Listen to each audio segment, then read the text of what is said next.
High in the frozen Alps of World War I, soldiers lived between the sky above and the abyss below.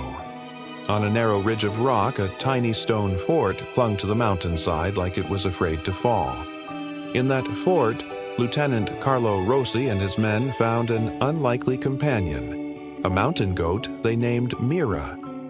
While artillery thundered far away, Mira wandered through the fort as if she owned it.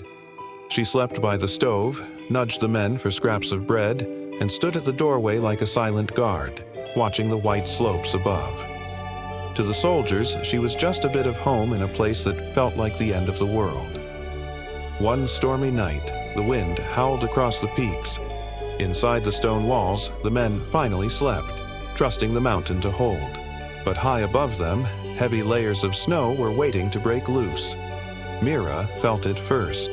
She jolted awake. The stone under her hooves was different now. Not still, but humming with a deep, rolling tremor.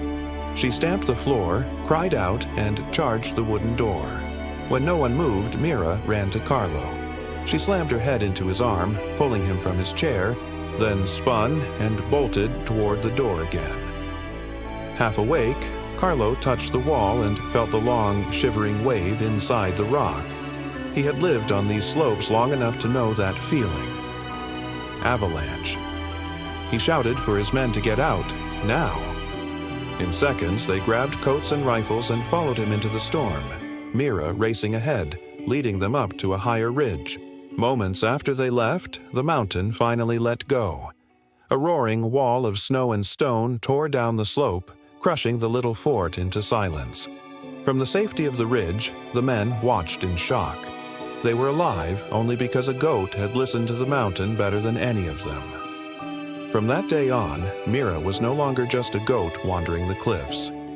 She was the sentinel of the ridge, proof that in war, courage can stand on 4 legs, and sometimes the bravest eyes on the battlefield belong to the ones who never ignore when the ground begins to move.